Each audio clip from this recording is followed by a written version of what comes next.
तो देखिए, लेखक की पत्नी के रिश्तेदार किस दिन आए थे। ये जो बहादुर चैप्टर है आपका हिंदी का, उसी में का यह क्वेश्चन पूछा गया है कि लेखक की पत्नी के रिश्तेदार किस दिन आए थे। तो किस दिन आए थे, तो रविवार के दिन आए थे। ये हर साल पूछा गया प्रश्न और संभावित है कि इस बार भी पूछा जाएगा।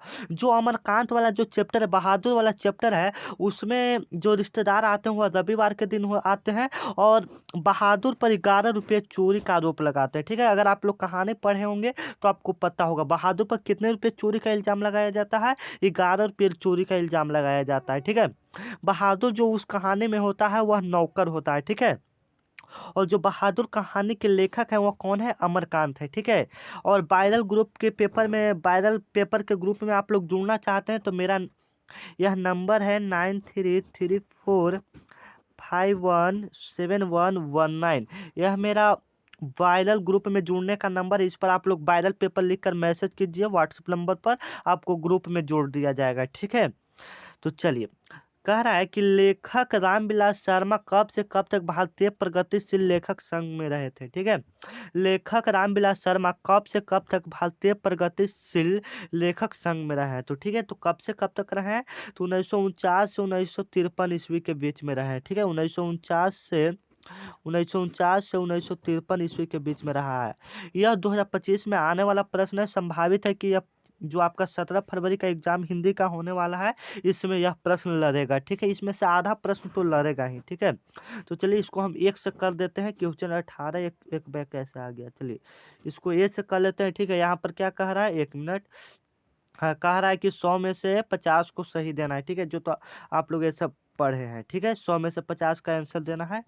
कह रहा है कि जो पर के अधीन है, इसके लिए एक शब्द क्या है। और सब्सक्राइब कर लीजिए, आप परीक्षा के बाद इसको अनसब्सक्राइब कर सकते हैं। ठीक है, क्योंकि आपको सब्सक्राइब करने के बहुत सारे फायदे मिलने वाले हैं इस चैनल से। आपको सबसे पहले तो वायरल पेपर मिलेगा, वायरल पेपर के ग्रुप में जोड़ दिया जाएगा। जो भी वायरल पेपर क्वेश्चन आएगा आपको सबसे पहले इसी चैनल पर दिया जाएगा। ठीक है, तो सब्सक्राइब कर लीजिए, क्योंकि आपको इसके लिए एक भी पैसा नहीं लग रहा है। ठीक है, बाद में आप अनसब्सक्राइब कर सकते हैं। जो पर के अधीन है उसके लिए एक शब्द क्या है, तो उसके लिए एक जो शब्द होता है पराधीन होता है। ठीक है, ये व्याकरण में क्या क्वेश्चन है, व्याकरण में के अब 46 क्वेश्चन व्याकरण में कराता है। 100 क्वेश्चन पूछता है ना, 100 क्वेश्चन, उसमें से 46 क्वेश्चन जो व्याकरण का होता है। ठीक है, चलिए, तो जो पर के अधीन है उसके लिए एक शब्द क्या हो गया, पराधीन हो गया। ठीक है, आप लोग कमेंट में भी बताते जाइएगा और वीडियो कैसा लगा कमेंट में जरूर बता दीजिएगा। कुआं खोदना मुहावरे का अर्थ क्या है, कुआं खोदना जो है इसका मुहावरे का अर्थ क्या है, तो कुआं खोदना मुहावरे का अर्थ है हानि पहुंचाने का यत्न करना। ठीक है, जो कुआं खोदना मुहावरे का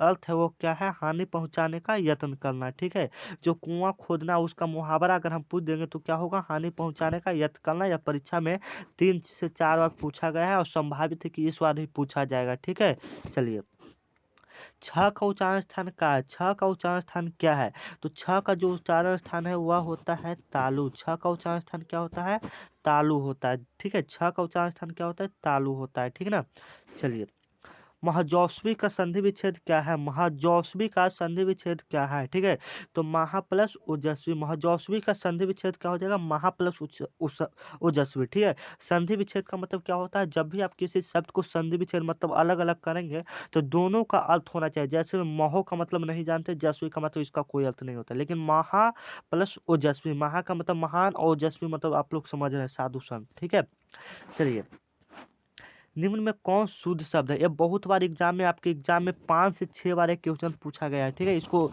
आप रिपीट कर लेंगे। निम्नलिखित में कौन शुद्ध शब्द है, शुद्ध शब्द का मतलब कौन है। ठीक है, जिसका एक अच्छा अर्थ होता है, जिसका मतलब एक अर्थ निकले। ठीक है, तो दैहिक है कि गुप्त है कि गुणी है कि तत्व है। देखिए, हम यहाँ पर आपको बताना चाहते हैं कि आप कोई भी किताब या पढ़े होंगे तो ये ऑब्जेक्टिव जरूर आपके सेट या मॉडल सेट मारे होंगे तो इसमें जरूर आया होगा। तो देखिए, कभी कभी दैहिक दे देता है, कभी कभी गुप्त दे देता है। ठीक है, कभी कभी दैहिक दे देता है, कभी कभी क्या दे देता है, गुप्त देता है। लेकिन यहाँ पर क्या इसका राइट आंसर होगा, चलो वो आपको हम बताते हैं। ठीक है, ठीक है, तो क्या हो जाएगा इसका राइट आंसर, तो जो गुप्त है इसका राइट आंसर हो जाएगा। निम्नलिखित में कौन शुद्ध शब्द है, तो गुप्त जो है उसका शुद्ध शब्द है, इसका अर्थ भी होता है। ठीक है, तो गुप्त इसका राइट आंसर हो जाएगा। ठीक है, चलिए, गिरोह शब्द कौन सा संज्ञा है? जो गिरोह शब्द है वह कौन सा संज्ञा है?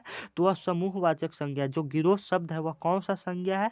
तो समूहवाचक संज्ञा है। ठीक है, आप लोग याद रखिए। जैसे में हम पूछ दिए कि चाबी का गुच्छा, जो चाबी का गुच्छा है वह कौन सा है? तो समूहवाचक है। सेना जो पुलिस होता है वो सब जब चलता है, जैसे मेला हो गया, ये सब समूहवाचक है। ठीक है। द्रववाचक में तेल पानी ये सब आ जाएगा। भाववाचक में बुढ़ापा खटासा मिठापा ये सब आ जाएगा। व्यक्तिवाचक में जैसे राम हिमालय ये सब आ जाएगा। ठीक है। जो व्यक्तिवाचक में एक का बोधो। नारी शब्द है, नारी जो शब्द है, देखिए कितना हल्का क्वेश्चन पूछा कि नारी जो शब्द है वह क्या है? तो जो नारी शब्द है वह क्या है, आप लोग बताइए। तो जो नारी शब्द है वह क्या है? तो नारी जो शब्द हो जाएगा वह स्त्रीलिंग हो जाएगा। ठीक है, नारी जो शब्द हो जाएगा वह क्या हो जाएगा? स्त्रीलिंग हो जाएगा। ये ऑप्शन आपका बिल्कुल करेक्ट हो जाएगा। ठीक है। और चलिए, घर से लौटता हुआ लड़का किस कारण का उदाहरण है? कह रहा है कि घर से जो लड़का लौटा वह किस कारण का उदाहरण है? तो देखिए, हम एक एक करके समझते हैं। अधिकरण क्या होता है? अधिकरण में पर होता है, जो कि यह नहीं होगा। अधिकरण में पर होता है तो यह इसको गलत हो जाएगा। अधिकरण में पर होता है। ठीक है। संबंध किसी के बारे में संबंध स्थापित करता है, कि जैसे में वह लड़का चोर है तो उसके बारे में संबंध स्थापित करता है, तो ये भी गलत हो जाएगा। ठीक है, ये भी गलत हो जाएगा। ठीक है। और अपदान कारक माने कोई से अलग होना, पेड़ से पत्ता अलग होना। ठीक है, माने किसी भी चीज से अलग होना अपादान होता है, तो ये भी गलत हो जाएगा। मेन बचा संप्रदान कारक। तो घर से लौटा हुआ लड़का किस काल का उदाहरण है? तो संप्रदान कारक का उदाहरण है। ठीक है। चलिए, नेक्स्ट क्वेश्चन है कि वेद देखता है। यहाँ से हम चलते हैं तो कह रहा है कि वेद देखता है, वेद देखता है किस काल का उदाहरण है? तो वेद देखता है किस काल का उदाहरण है? तो ये तो आपको पता ही चला है। तो वेद देखता है तो वर्तमान काल का उदाहरण है। वेद देखता है किस काल का उदाहरण है? तो वर्तमान काल का उदाहरण है। ये ऑप्शन आपका बिल्कुल करेक्ट हो जाएगा। ठीक है। चलिए, नेक्स्ट क्वेश्चन आपके सामने है स्क्रीनों पर कि विमुख शब्द का में उपसर्ग क्या है? विमुख शब्द में उपसर्ग क्या है? तो विमुख शब्द में उपसर्ग क्या हो जाएगा? विमुख शब्द में उपसर्ग क्या हो जाएगा, बताइए आप लोग। तो देखिए, दोनों का अर्थ होना चाहिए। जैसे में इसका उपसर्ग, तो वी प्लस मुख, वी प्लस मुख। देखिए, जो शब्द आगे लगकर शब्द का अर्थ बदल दे, ठीक है, तो इसका उपसर्ग हो जाएगा वी हो जाएगा। ठीक है, वी वी हो जाएगा। ठीक है, इसका करेक्ट आंसर वी हो जाएगा। ठीक है, बी भी हो जाएगा और इसका right answer V. Next question है कि, एक मिनट, नेक्स्ट क्वेश्चन है कि भारतीय संविधान के निर्माता के रूप में हम किन्हें जानते हैं? ठीक है, एक क्वेश्चन कह रहा है कि भारतीय संविधान के निर्माता के रूप में हमें किन्हें जानते हैं? तो हम लोग किनको जानते हैं, आप ही लोग बताइए। तो भीमराव अंबेडकर को हम लोग संविधान के निर्माता के रूप में जानते हैं। सी ऑप्शन आपका बिल्कुल करेक्ट हो जाएगा। और संभावित है कि 2025 में पूछेगा, तो चैनल को आप लोग अभी सब्सक्राइब कर लीजिए। ठीक है। चलिए, सेन साहब की पांचों लड़कियां कैसे थी? जो सेन साहब की लड़कियां थी वह पांचों लड़कियां कैसे थी? ठीक है, तो जो सेन साहब की पांचों लड़कियां थी वह थी बाबू सुशील थी, बहुत मेहनती थी, बहुत हंसमुख थी। ठीक है। और सेन साहब वाला आप जब कहानी पढ़ेंगे तो उसका एक बेटा रहता है खोखा। ठीक है, सेन साहब की पांच गो लड़की और एगो बेटा रहता है, जिसका बेटा का नाम रहता है खोखा, और लड़की का भी नाम बताया गया है आरती शेफाली रजनी, ये सब। ठीक है, जब आप पढ़ेंगे कहानी तो आपको समझ में आएगा। ठीक है। चलिए, नेक्स्ट क्वेश्चन है कि यूनान व रोम के संपूर्ण साहित्य से कहीं अधिक विशाल है। तो क्या विशाल है? तो जो हमारा संस्कृत भाषा और साहित्य है वह कहीं ज्यादा विशाल है। ठीक है।